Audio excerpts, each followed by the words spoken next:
said so long, carry on, 'cause the devil wants to take me for a ride. Welcome back, ladies and gentlemen. I don't know why, but it feels like it's been such a long time. Probably because I haven't done a solo in quite a little bit. But either way, I'm happy to be here. I'm happy you guys are here. Thanks for listening. Guys, you know what? Do you know what happened? It's some good. I got some good news for you. You don't have to wear masks on airplanes anymore in the United States. I don't even think you have to wear them at airports anymore. We fucking did it. We did it. Ladies and gentlemen, we beat COVID. We fucking did it. Oh, dude. I'm only ever going to have to wear them on international flights. Do you know how amazing this is? Oh, dude, we did. I should be more excited. Because they're not in Boston. You don't have to wear them on the subway or the buses anymore. New Jersey Transit got rid of it. I think Philadelphia and DC got rid of it. Most places got rid of it. And here's the thing, though. I was never wearing one to begin with. I never wore one anywhere. So it's it's kind of the only place where I actually wore masks was at the airport and on a plane. And here's the thing, no one has ever said shit to me about not wearing a mask in a supermarket or on a bus or a train. No one. Not ever. And dude, I took the Green Line trolley in Boston, and this was months ago. This was a while back. This was like a year ago, and I didn't wear one. It was packed. Oh shit! It's fun. It's fun. I wish you guys would know what it's like to just say fuck it and not do it. Look at that. The sun is shining. It's a new day. It's raining out. It's Easter. It's the Renaissance. It's the rebirth, baby. We're back. Happy Easter. Easter does not get the love it deserves as a holiday. Can we agree? Can we all agree that Easter does not? Easter should be a much bigger holiday than it is. It's the celebration of winter being over. April's here. It's springtime. It's going to rain. Easter, if you're Catholic, it's the end of Lent. And if you don't actually eat meat during Lent, or at least on the Fridays, you get to come back, baby. And with a big ham, Easter deserves more love than it gets. Talking to my lady friend in Colombia, and they celebrate the fuck out of Holy Week. So I think a lot of people forget that we're systemically losing certain things as Americans and workers culturally. And it's mostly because boomers are fucking idiots. I know, Mike. Hey, Mike, can we go one episode without you talking shit about boomers? No, I can't. No, I fucking can't. But so in Colombia, there's a day in the middle of December, and I forget what it's called, but everyone puts candles in their windows, and it's a holiday. They have it off, and it's like a pre-Christmas Christmas. I don't know what it's called, but I know it's like December 15th. They get it off. They get December off. Then they have New Year's off. Get this, January 6th or 9th, they have another holiday. All right, my friend, in Puerto Rico, they celebrate this too. In most Catholic countries, they do. I remember my parents bringing it up.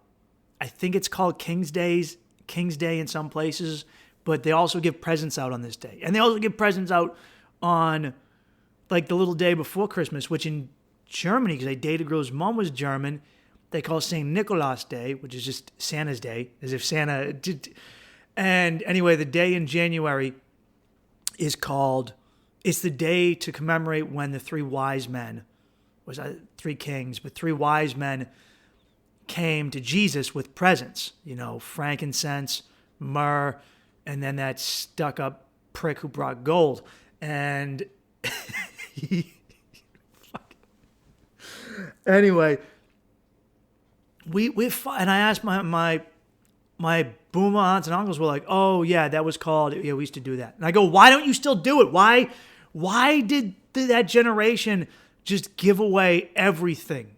They just give away holidays and traditions. Just like, so here's an interesting fact. This is well up into the Renaissance and in like the 1700s. Christmas there were 12 days. It was like a month-long affair. It was the month-long affair. They got it down to like 2 weeks and then to 1 week of just Christmas revel. Christmas wasn't one day. Christmas was a week or 2 weeks of just drunken revelry. I know they wanted you to think Christmas used to be boring. Christmas used to be the shit.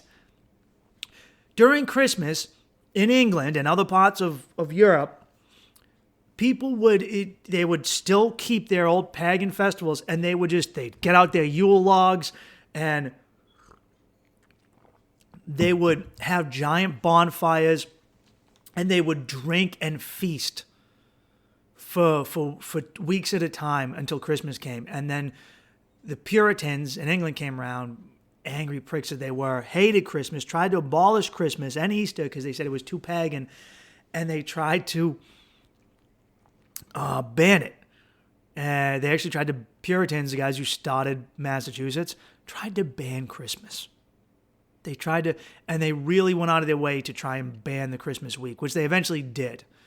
And because it was too much fun. People were getting drunk and just fucking and having and eating and drinking and fucking and eating to celebrate Jesus and December, all right, out of tradition.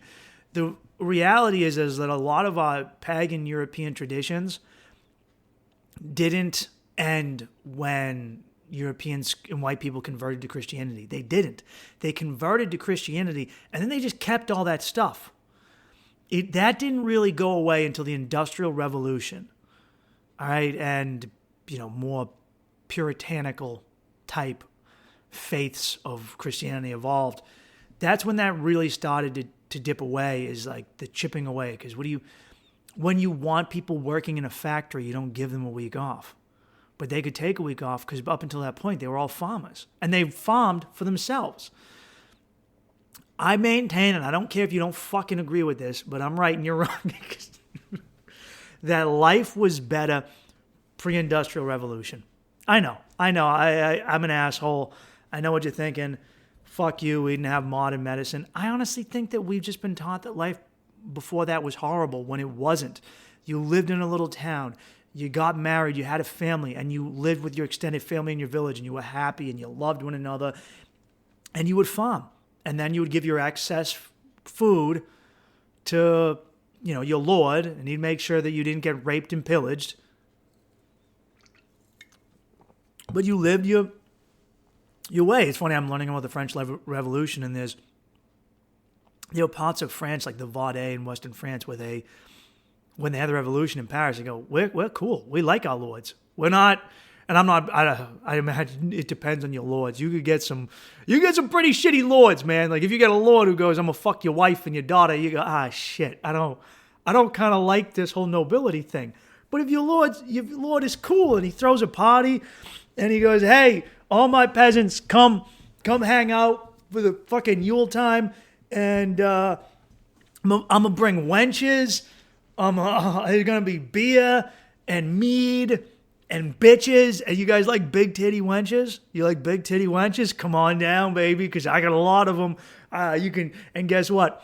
Feel free to squeeze their titties. I paid them enough to let you do it. Squeeze all them titties. Squeeze all them. That's tough. Dude, if I was a lord, I would get big titty wenches. Every month I'd have a big titty wench off. Just get a bunch of big titty wenches and put them in those German outfits, and then have a big titty wench wet shirt contest, and just let all my peasants squeeze them, just feed them and get them drunk. And they would die for me. That's all you really have to do as part of the ruling class is do the bare minimum and just try and take care of the poor. And those donkeys will fucking die for you.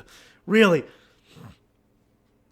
Anyway, also in Colombia, they do, in a lot of Latin America, they do Holy Week. So they get almost, so I have a friend, Tuesday was a half day, Wednesday through Sunday, Holy Week, it was all off.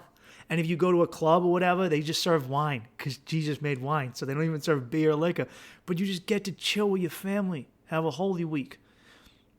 Here in Massachusetts, we had Patriots Day yesterday.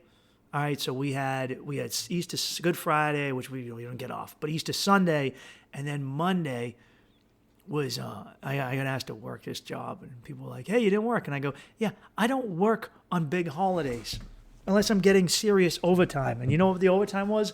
Nothing. Dudes are working on Easter Sunday and not getting overtime.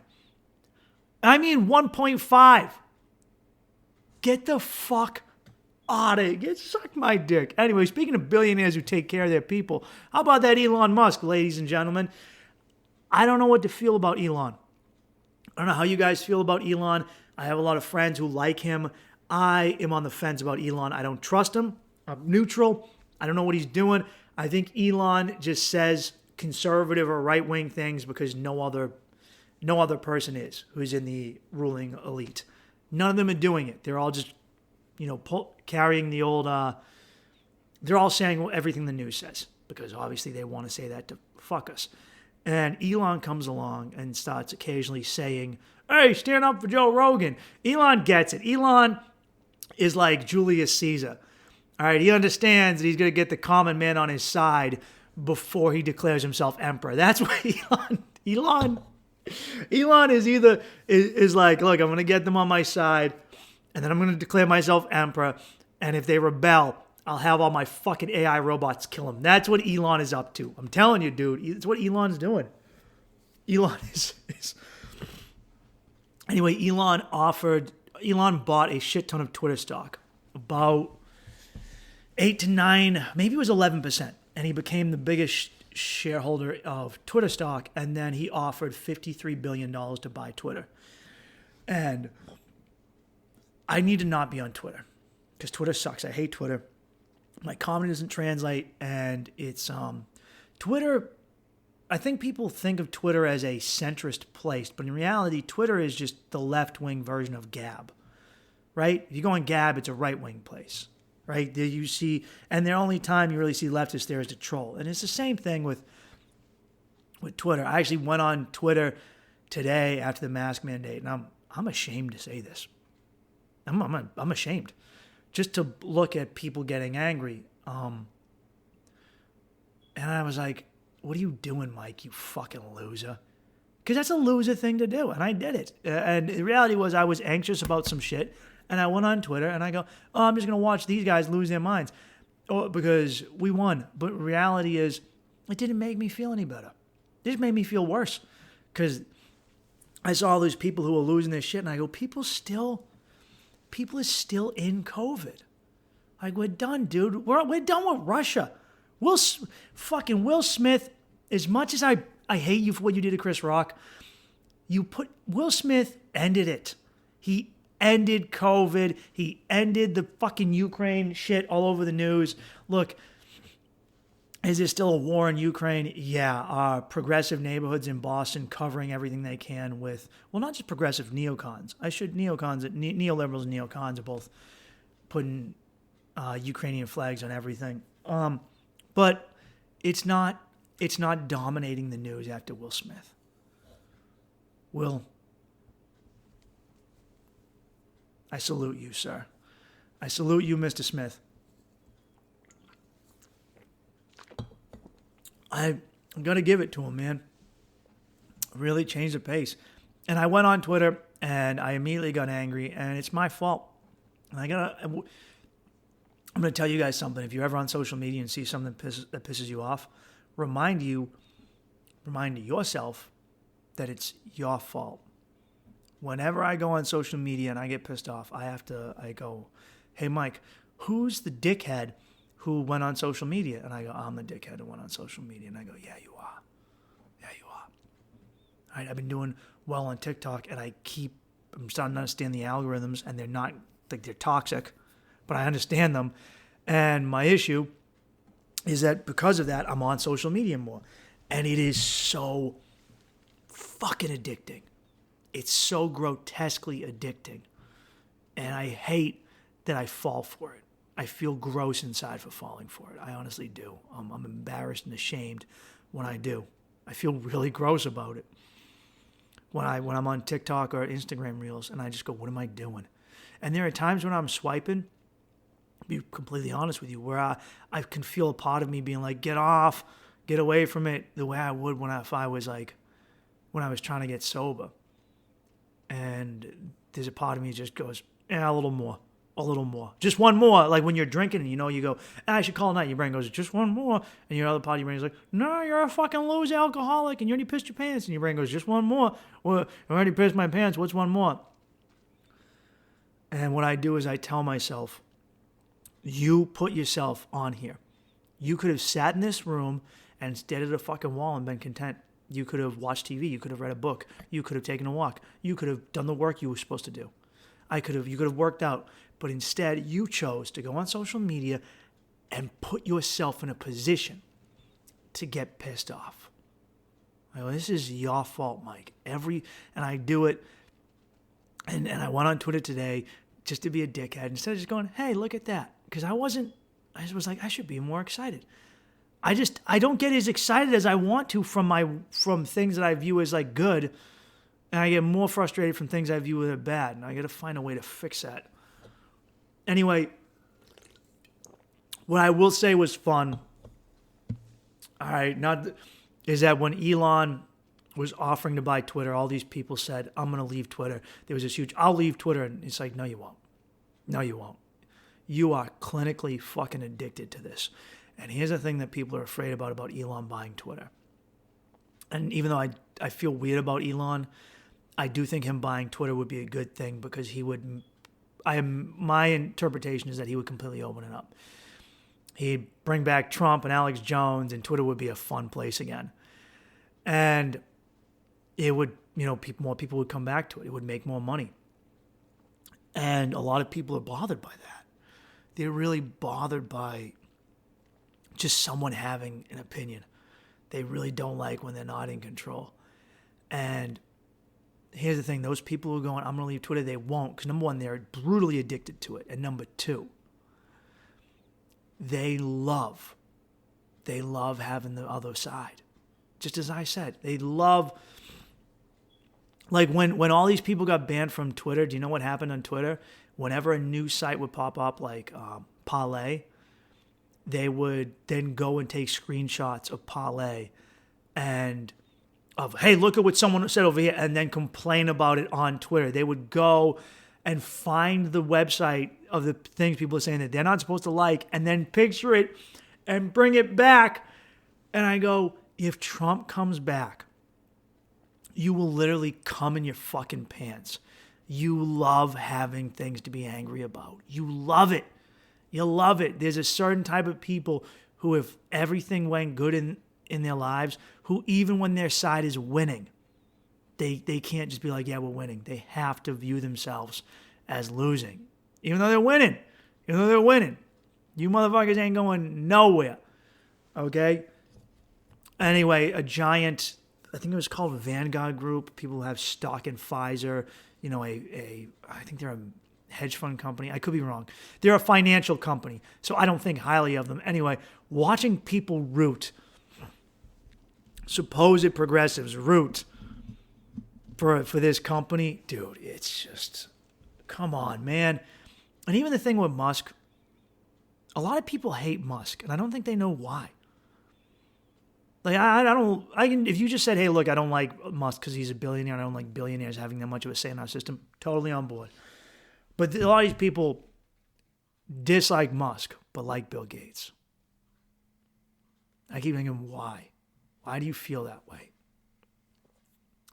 And it's just because it's a my side, your side. People look at Musk and they go, oh, he's on their side. He's not. Musk is on Musk's side. He's a billionaire, okay? He doesn't give a fuck about the common man. He just doesn't. And he doesn't have to. I'm not saying he has to, but he doesn't. Nor does any billionaire. You don't become billionaires caring about other people, all right? You just don't. It's the same thing where there are forever mask people who just want it forever and ever and ever. And they won't let it go.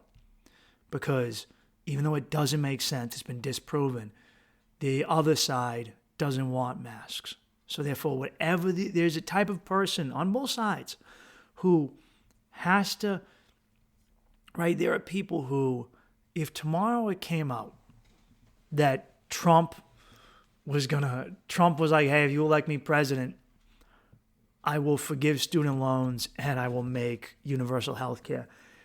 There is a slew of leftists who would lose their who would suddenly say, fuck that shit. Fuck that shit.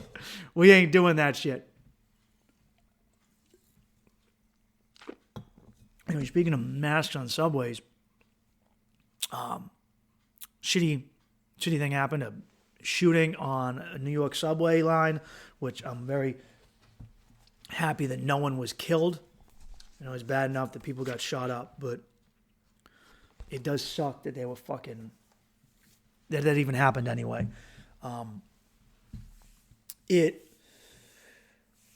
That was a fear of mine when I lived in New York. At all times was that my train would pull in a station and a guy would be sitting there with an automatic weapon and just unleash into the train car. Or when there were times where you'd be getting off a station and you're just walking up the stairs and you can't move anywhere. And every time I would think, shit, what if someone just walked up here with an AK-47 and just I would always think it. It would be in the back of my head, and it terrified me. It honestly really terrified me. It's a fear that I always had living in New York, because it's like, dude, if someone really wanted to kill a bunch of people, they could. There's a lot of people here, we can't move, and of course, what happens? A guy runs on a train car, throws a smoke grenade, a smoke bomb, starts shooting at people with a pistol. Terrible shot, thankfully. He didn't kill anybody. And here's an interesting thing. As I've said with Twitter and social media and the left versus right paradigm, people will come out and go, well, it's definitely this type of person. You know, Twitter is leftist, so you're always going to see it's part of the Gravy Seals. It's a white nationalist, blah, blah, blah. And then some people, right side's more likely to say, oh, it's a Muslim. It's definitely a Muslim. And then guess what? It was neither. It wasn't Muslim. It wasn't Arab. It wasn't white. It wasn't a Trump guy. Black guy. Yeah, there you go. Here's some diversity for you. Mass shootings? Not just a white thing anymore. Black dudes get in on it too. This is the diversity we're looking for, America. This is a diversity I can get behind. No, it's not just white boys shooting up places anymore. Huh? What do you think about that? Anyway, there's a segment of society who instead of just going, hey, this is a horrible thing, I wish you fucking poor people, this is terrible. It's bad enough you're taking a shitty, stinky subway ride to work. But to have someone then, dude, shoot me in a field. Like it would really bother me if I died in the New York subway. If I died in the New York subway, even if I went to heaven after, it'd fuck up heaven for me. It would, if I died bleeding out on one of those filthy, disgusting New York subway cars surrounded by psychopaths and yuppies with toy dogs and stinky homeless men, I think that would be my forever hell. I would be trapped in that moment for all eternity. Anyway, there's a segment of people who wait to form their opinion by when they find out. And then they utilize it to whatever ends there is. There's some people who will only report on it if it fits their narrative, and some people who will not report on it if it doesn't fit their narrative. For instance, you probably haven't heard about it as of yet because, well, let's be honest, the news only reports on these things. Just as the news really only focuses on police shootings when it's a white cop that kills a black guy. They don't care if it's a black cop that kills a black guy. They don't care if it's a black cop that kills a white guy. It's got to be white cop that kills black guy or mass shooting by white nationalist. Because it's already been buried. The story doesn't fit the narrative. And then you have even that Vegas shooting. That one disappeared real quick, didn't it? I never thought I try and ease myself on conspiracies, but actually someone told me that there was like a CIA arms deal gone bad. Because this guy's brother mysteriously had a computer from like a decade ago that was found with kiddie porn. Yeah, despite the fact that there is a plethora of Pentagon employees that are caught watching child porn all the time. The numbers are fucking staggering. There is a continual issue of people who work for the NSA and who work at the Pentagon getting caught with kiddie porn. Same thing with our politicians. It happens a lot. And it is happening a lot. Like a lot.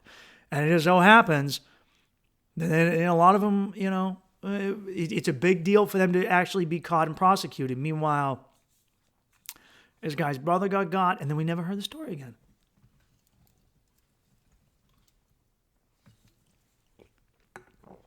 Anyway, the story's been kind of buried, but the guy was just a hate-filled prick.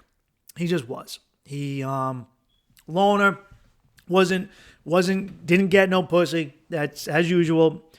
Guy just isn't getting pussy. He had a YouTube channel. Of course, his YouTube channel is gone. Why? Like, we can see what this guy was talking. He's dead, so he's not going to make money off of it, but I think it's a good thing to keep those up because then we can see what this guy was about and why he did it. And as long as YouTube just doesn't let the guy make money off of it, then it's fine. But it's hard to say, but he was kind of a black nationalist. He didn't like white people, didn't like any non-black. He didn't like Hispanic people. He didn't like Asians. There's a video of him that day filming people around Times Square, calling them. He called someone a spick. He called someone something else. He was complaining, literally walking out, couldn't figure out. It was like he had racist ADHD because he was trying to focus on one person. He was complaining about this white dude who slammed a door in his face, and then he got distracted because he saw a Puerto Rican and just started being racist towards him. And then a fucking Chinese guy walked by, and he got like racist immediately. He'd occasionally go, white motherfucker with that door. Oh, Asian motherfucker. He switched whatever the new race was for him to be mad about. But he also didn't even really like his own people. There are videos of him really complaining about black people as well. And for various reasons, he felt that they weren't doing the right thing. So he kind of guy hates a lot of people, And I'll be honest about this. When this happened, as much as I said, everyone looks for race to try and politicize it so we can go, oh, the other side is the bad side, and they kill people, and my side, as if people of all sides don't kill people. So here's the thing. I'm not going to lie. I look up the race too. I do. We all do. You know what? Fuck you. We all do. It's one thing if you make it whether or not you think the thing is good or bad. If there's a mass shooting and someone's killing people, unless they're killing politicians or pedophiles, same thing, same fucking thing, or pedophile Pentagon politicians, same fucking, it's bad, okay? Don't fucking kill innocent people. Don't commit mass murder. Don't commit terrorist attacks, okay?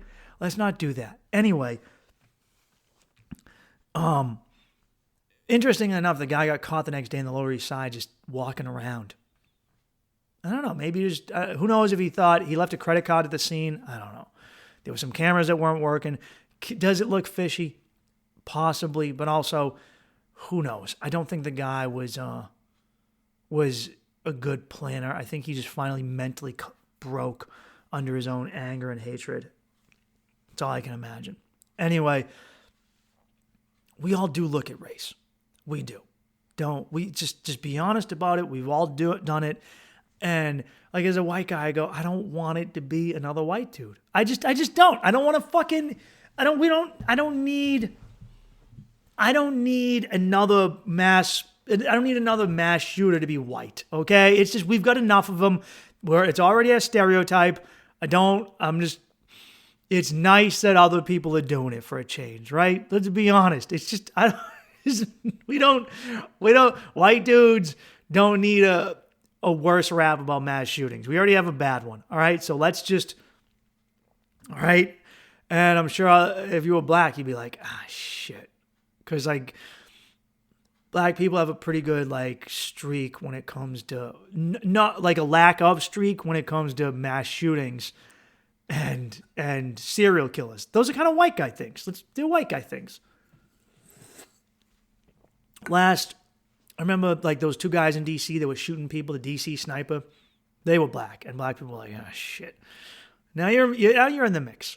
All right, so it's getting around, and I think everyone looks at it and goes, don't let it be one of us. Everyone does that. We all do that because I go, when it happened, I wasn't sure. I wasn't sure because you can figure it out very early on. For instance, if you turn on the news and it says, 8 people shot at a Waffle House at 3 a.m. in Atlanta, you go, that sounds like a black shooting. That doesn't sound like crazy. That doesn't sound like one of ours. I read that title, I go, that's not one of us. That's not a white guy shooting, dude. That's not like if I turn on the news and it says 10 people shot at a baby concert outside of a club. Outside of a club in Detroit, I go, not us. Don't gotta worry. That's not us. That's not one of us.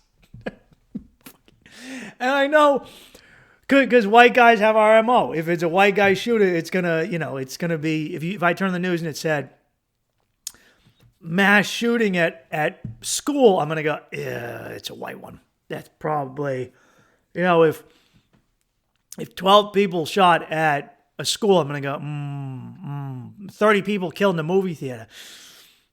It sounds white. I'm going to be honest. It sounds like one of us. It does. Fuck, man. It sounds like one of us. And everyone's getting in on it. I found out there was a transsexual shooter. Everyone's a mash. There we go, America. Fully diverse now. Everyone's doing mass murder. And I heard, oh, man, mass shooting on a train? Oh, boy, that could be. That sounds like one of us. But I was like, it's in Brooklyn. So, I don't know. Because there's 2 types of white dudes living in Brooklyn. There's old school Brooklyn, like the last little, there's very few Irish enclaves left, a couple of Italian. So maybe it's an old school, like white working class, Italian or Irish guy, someone like me. But we don't do that. My type of white people don't commit mass shootings. We just don't. There's no one from South Boston or Charlestown committed a mass shooting. No one with a Boston accent has ever committed a mass shooting. We don't do that. New York Italians or Irish don't do that. Inner city white folk who still have European culture, we don't do that. The white dudes who commit mass murders are the sort who have no culture. That's where it stems from.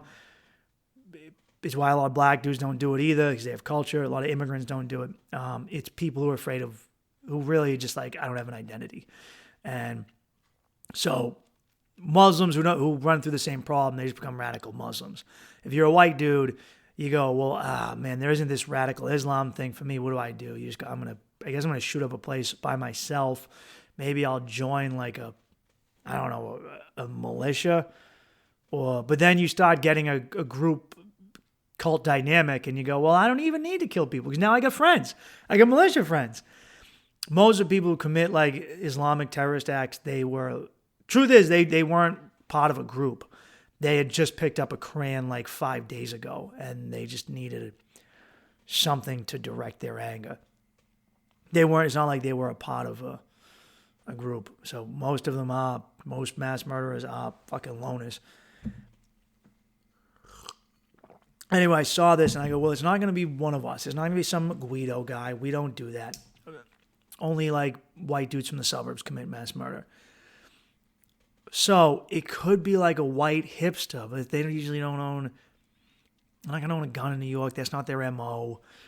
They only commit shootings at like Antifa rallies. So who are we left with? I was like, Sunset Park. It's mostly black. It's mostly Asian and Hispanic. And then no one got killed. And I was like, that's not a white dude. I'm going to be honest, man. I'm just going to say this. White dudes, we commit a mass murder. Someone's getting got. I'm just saying. Hey, we've been doing them for a while. So I know. Oh, God, I'm going to hell. I'm just saying. I know it's fucked up, but if, come on. Like if a white dude commits a mass murder, someone's getting got. Someone's getting shot. There is going to be a high death count. All right? It is what it is. That's why white boys are good shots, man. We are. We're good shots. We're good marksmen. That's why when there's a shooting at like a nightclub in fucking Houston, 15 people get shot and none of them die.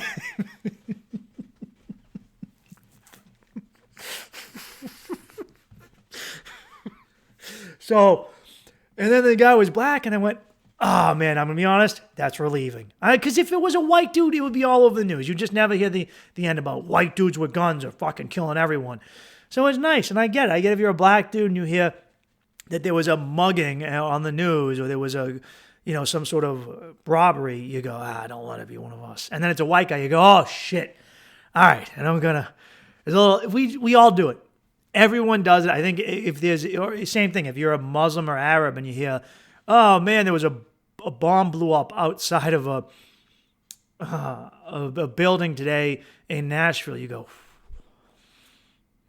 no whammy, no whammy, no whammy, no whammy. No muzzy, no muzzy, no muzzy, no muzzy. We all fucking do it. I don't care. Whatever. All right, I've done enough. I gotta answer this question. All right, if you're still with me, I gotta answer this. Someone wrote in. I got this question to answer. I meant to get this earlier. I had someone write in and say, "Hey, Mike, I need advice. I'm having second thoughts about my fiance and getting married." Oh boy. We recently had a fight. There was a tremendous screaming match. And I don't want that. Excuse me. I don't want that in my marriage. I've been having second thoughts. He's assured me that we can work through this and that sort of fight will never happen again. But the fact that it even happened really bothered me. We're also having problems in the bedroom. Ooh boy. And I tend to want different things than him sexually, and I want sex more often than he does. He's also assured me that this will be something that's fixed over time. I'm not quite sure what to do. I'm very on the fence about this. I don't want to be in an unhappy situation with my life and my marriage and my relationship, but I also don't want to hurt him. And I don't know if I could leave even if I really wanted to, out of fear of hurting him. What do you think I should do about my second thoughts? So,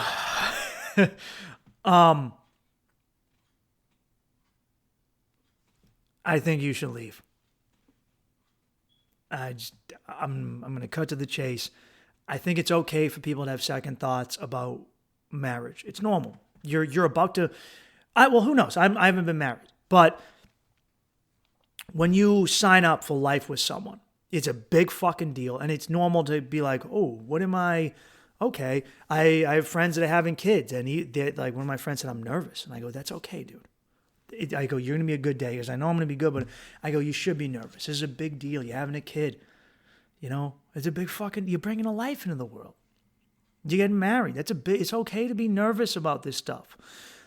But if you're having these thoughts right here that you just described to me, I don't think they should be that intense.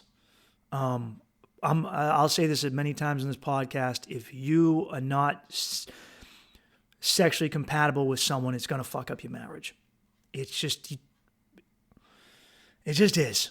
All right. Look, I'm not saying you're going to be into everything, but I think you got to be into like 80 to 90% of the same shit as the person you're with. And if you're just not fucking enough, it's going to be an issue. I'm just saying it's going to be a tremendous issue. It's something to be aware of. I don't know what his situation is. Maybe he's tired. Maybe he's going through some shit. But I'm gonna assume that this is a common enough occurrence. And if someone more often, if your partner doesn't regularly want to have sex with you and you want to have sex, you're fucked, because eventually you're gonna go get it somewhere else, man or woman. If you want to fuck and your partner isn't fucking you, you will get it somewhere else. And at a certain point, I genuinely think you're justified. I think you are justified in getting it somewhere else. I think if you're in a relationship and the person isn't giving you what you need, and let's be reasonable, love and attention and sex are the foundations of a relationship. So if someone's not giving you those, you're gonna get them somewhere else. I know too many people in sexless marriages. I know it's something I've railed about on this podcast so many fucking times, continually. So, if you're having a screaming, those sort of fights, I grew up in a house where that happened. I've watched a lot of people. I think it's something we all just thought, because we watched our boomer parents do it. We just thought that's how a relationship is, and it's not. Because you ever gone over a house where the husband and wife don't scream bloody murder at each other as a kid? You ever go over a friend's house or a cousin's house, and they were just happy, and you went, whoa, what the fuck is this? It was like, it was so alarming, because it made you realize that thing that you thought was normal, which is your parents' toxic relationship, isn't toxic. So who knows? Maybe he grew up thinking that was normal, like I did for a long time.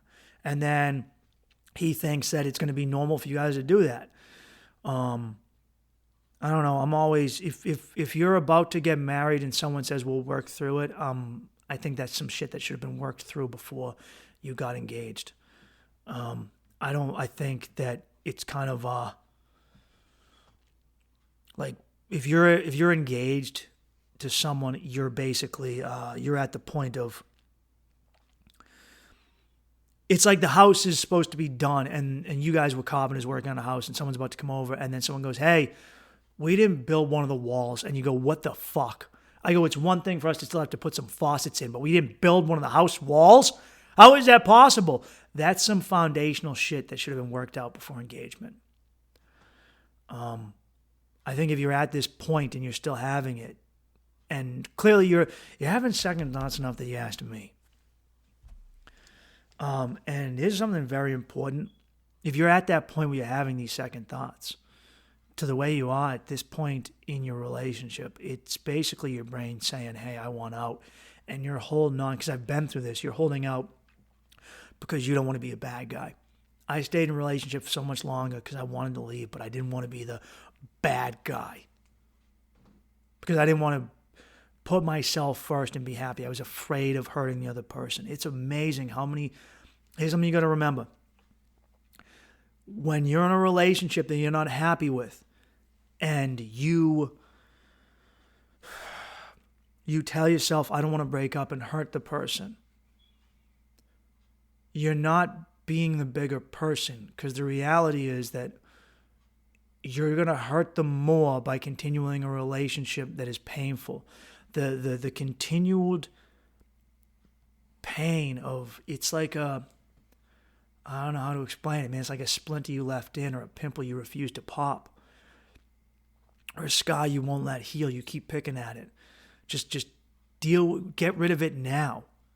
Because the alternative, you could have pain now and strong pain now, or you have continual pain over and agonizing like a fucking sore blister that just keeps oozing pus and blood. That ends up being your relationship, and then you resent each other and hate each other. And then and guess what? Leaving someone before you're married is tough. I've seen it happen. And I saw someone's fiance leave him, and it hurt him. It hurt him a lot. She just said, "I'm not doing it," and it fucked him up. But the alternative is you get married, and then you leave, and now you're 10 years down the line, and you're older, and you go, "I missed out on the chance of leaving when I could and having a functional relationship with someone else, and now I have kids and a house together, and now you're just leaving, and moving out of an apartment. Now you got to deal with the hatred he's gonna have of not only now you got to deal with this affecting kids. All right, now you got to deal with how the kids handle it. Now you got to deal with getting lawyers involved because you guys own a home together and you have joint bank accounts, and he's really gonna fucking hate you. Now you're really gonna hurt him. I promise you, leaving him now, I'm just getting the impression that you want to, leaving him now will cause him way less pain than if you leave him in 10 to 20 years. I promise you. Because I've talked with I have a friend who's older, she's in her 50s, and she's on Tinder, and she said that it's just these poor broken men whose wives cheated. A lot of times older dating apps are just like, these poor broken men who are talking about how their profiles are just, "Don't rip my heart out. Don't rip my heart out." And here's the thing, that guy, maybe his wife was a cunt, or maybe he didn't do his job as a fucking man, and so she went to another man who would act like a man. Because also, if a man doesn't fuck his woman, if you as a man don't have these, you're only going to do it every day, but if you don't have a time where you come home and you fucking take it to her, you come home and you unleash holy fucking sexual hell on her ass, she'll find someone who will. It's just, if you really want sex a certain way and your partner isn't doing it, you can't teach them. I've seen this so many times online, what people say, especially women who say, "I'm kinky, but my guy isn't, and I'm teaching him." You're done. You're fucking done. Either they like it or they don't. Right? Now, it's one thing if you have like an extra fetish and they'll go along with it because they love you, but if you're into kink and the person you're with ain't, you don't teach someone to get into kink. Also, I see this with a lot of women, and when they say they're into kink, the reality is they're submissives. Most women are submissives. And time and time again, I just recently was talking to a woman who goes, "Oh, I'm white Western women, the word kink gets thrown around lately. I haven't heard kink while trying to date people from other countries, especially more traditional countries. And the reason I don't hear that is because of this. Because white, liberal, progressive women can't just admit that they want a guy to fucking choke them out, pull their hair, and absolutely fucking pound them into submission. Because they feel like it goes against their feminist ideology. So what they always do is go, "I'm into kink." They have to find a way, because you don't hear that out of women in like, I don't hear, like as someone who's dated, I haven't really experienced that with dating women in Latin America or women in the Middle East, from the Middle East. It's all women who tell me they're into kink and are submissive and want to be dominated. They're always progressive women, and they just have to compartmentalize the fact that they want to, as a woman, just naturally be physically fucking manhandled by a guy in an animalistic way. So they create this entire fucking elaborate scheme of I'm into kink and only intelligent people are into kink, instead of just being like, "Hey, as a woman, I just like when a guy acts like a man with me. When he grows a pair of balls, when he when he acts like a fucking stud and he knows himself and he comes in the room like a fucking man and fucking slams me up against a wall. They just can't. So they have to find a way to, or say, oh, I'm like, I'll talk to them. They go, I'm submissive in the bedroom. And I go, yeah, sure you are. Because every time I've ever done that, eventually I take it out of the bedroom. Slowly. It's a slow burn, but I do it every fucking time. They tell me I'm only submissive in the bedroom, and every single fucking time I naturally get more dominant with them in outside the bedroom situations, and they like it. They do. Some of them will fight it tooth and nail, and then I'm like, well, this won't work. And I'm like, you could let me make you happy if you were willing to let go. If you weren't fighting, you're fighting your ideology the way a gay Christian fights his religion. You could be happy if you would just let go and be who you want to be. But you won't, because your political doctrine is your religion. You won't fucking let it go. And I don't know, so I kind of got off fucking topic there answering your question. Oh, wow. Anyway, if you're not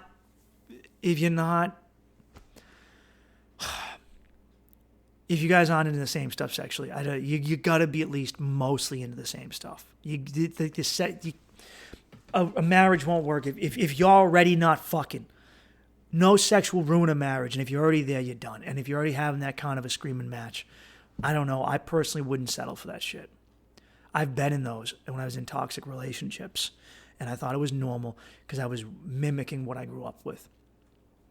I was doing what my parents did in front of me, and maybe the girl I was dating, she had her own shit, and I don't know if she was doing what her parents did, but it was toxic. And if I ever had that with someone again, I'm not saying you can't have a fight, but as a guy, here's what you do. Your woman starts having a fight with you, let her get it out of her system, because your job as a man is to protect you and her and your relationship from her emotions. Woman is like a fire. Fire can be a beautiful thing. It warms you. It lights you away in the dark. It cooks your food. Fire revolutionized, is like responsible for the early days of human civilization. But fire, like a woman's emotions, can run rampant. If you don't control it, it can burn down your home. It can burn you. It can overcook your meat. It can burn down an entire fucking forest or jungle. It can be a beautiful thing or an incredibly destructive thing. It just depends on how you handle it. Do you regulate the fire? Do you monitor the fire? And maybe he's not doing his job. If he's getting a screaming match with you, I don't think he is doing that kind of thing. Personally, I don't know the old details, but I think that's a thing. I think as a man, you don't get in a screaming match with a woman. And I think what happens is she might scream and yell, and then you go, are you done? And you go, what's going on? And then you talk to her, and then you say, and you look at her very sternly, and you go, listen here, bitch. Don't ever fucking talk to me like that again. Or you will be alone, and I will leave. You don't get to do this again. And you don't yell, you don't scream. Whatever you do as a guy, you are the sergeant or the colonel in charge of your soldiers, and there's shrapnel raining down overhead, and everyone's panicking. And you know what you do? You keep your fucking cool. You don't panic too. And as a guy, when you start screaming and yelling too, you start panicking too, and you've lost everything. I know, I've done it. I fucked up royally in those engagements. Trust me, I'm speaking to you as a man who's made this mistake. If he's yelling, if he can't keep his cool during a screaming match, then I don't know. Hey, we all have our bad days, but maybe this is a recurring thing. I don't know. Yeah, it's just, I don't know. If you're right, if you're asking me this question, I think you already know the answer. I think you already know the fucking answer. And I hope you make the right choice. But maybe I'm wrong. I don't know. But I think you... Oof.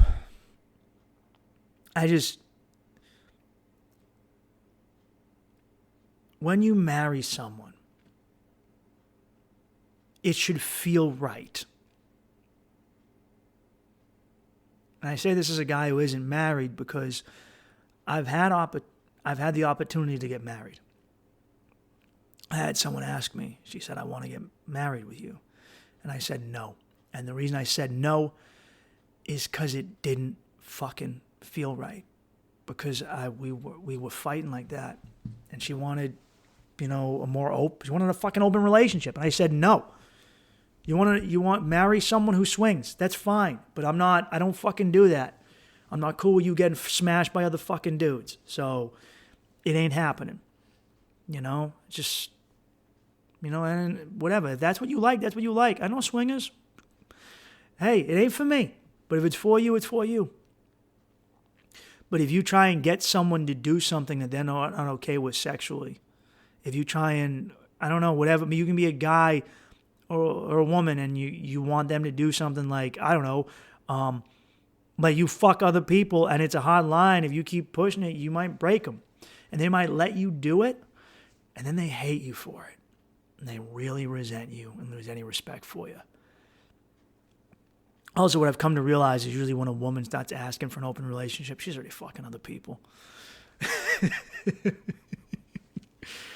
In my own personal experience. So, simply put, I think if you're at this point, it's not right for you. Don't be afraid of being alone. Hold out.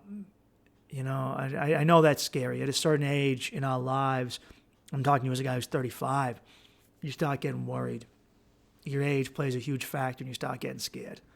And you go, fuck, what if I die alone? You know what?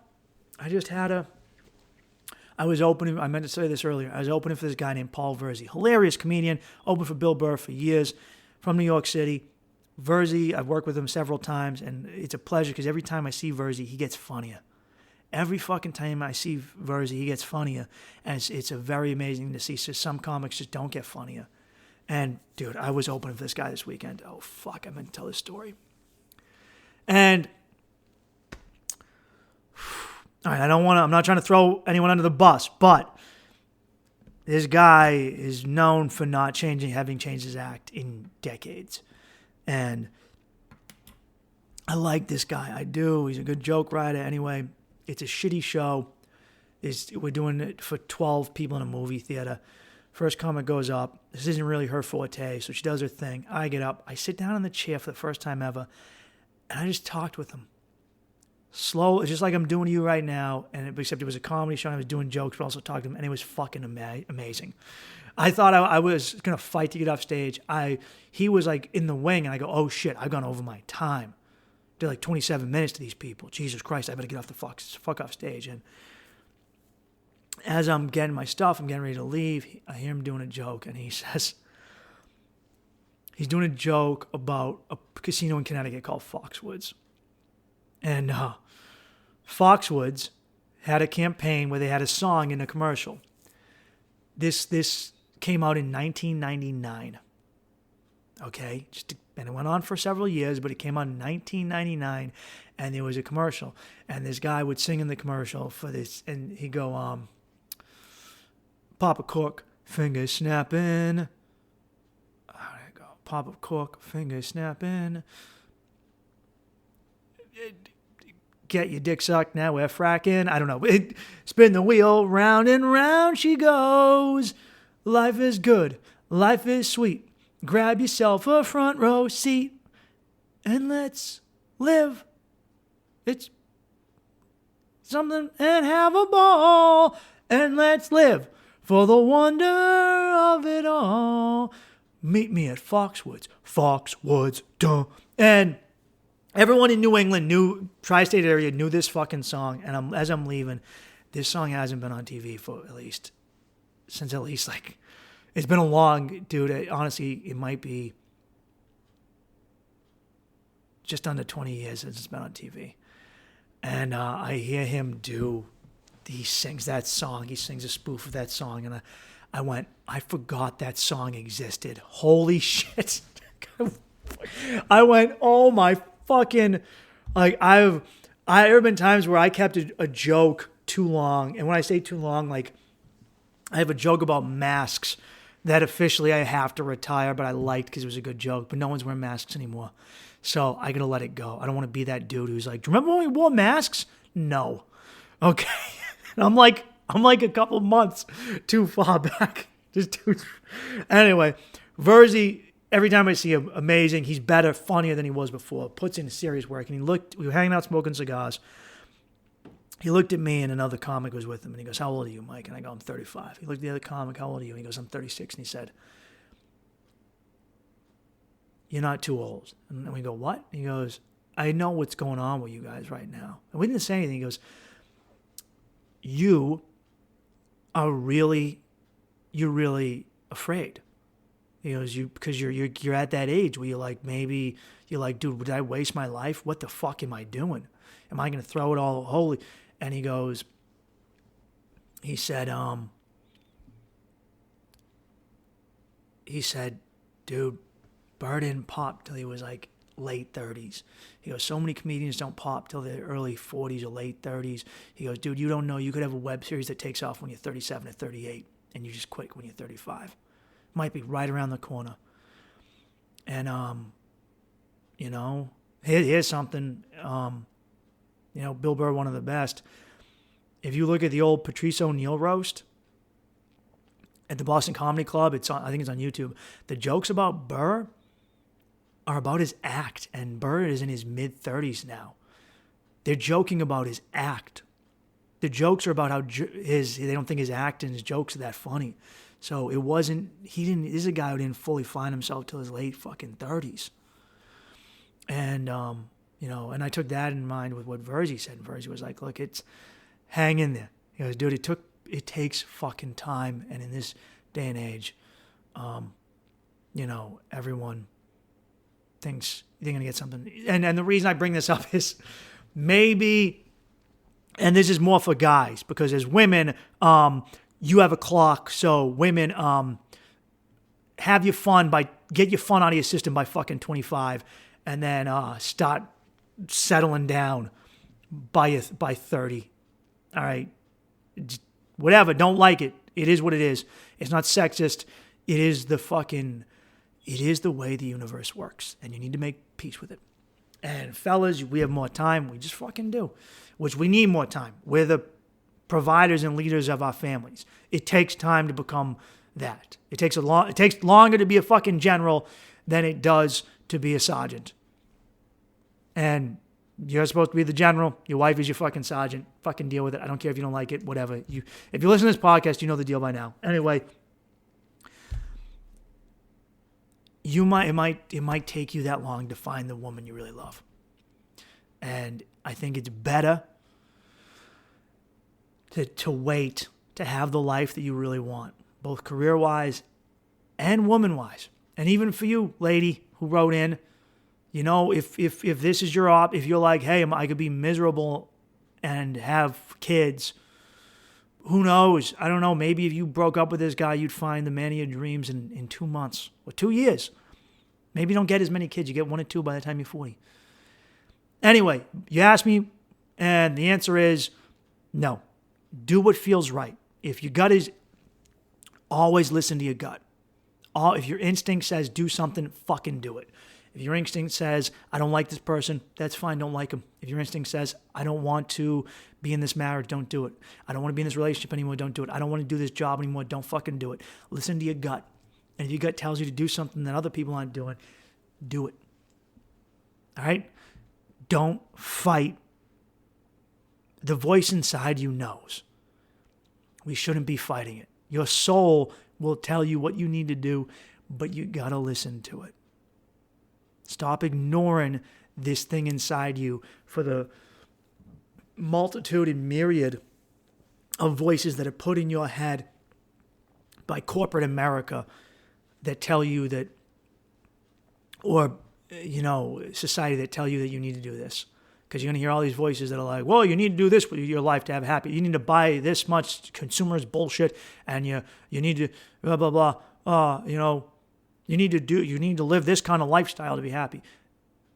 These corporate America and the billionaires fucking hate you. So honestly, the more you do what they don't say, the happier you're more likely to be. Anyway, I say no. Either way, I hope whatever you do, everything works out fantastic for you and that your life goes swimmingly. Thank you for writing in. Once again, guys, if you do, please message me. As I said, it's going to be anonymous. I'm not throwing anyone under the fucking bus. Email me, gyatpodcast@gmail.com. Message me, Instagram, TikTok, Twitter, Facebook, whatever. Hit me up. All right. Stay motivated, motherfuckers. With a hood, yeah.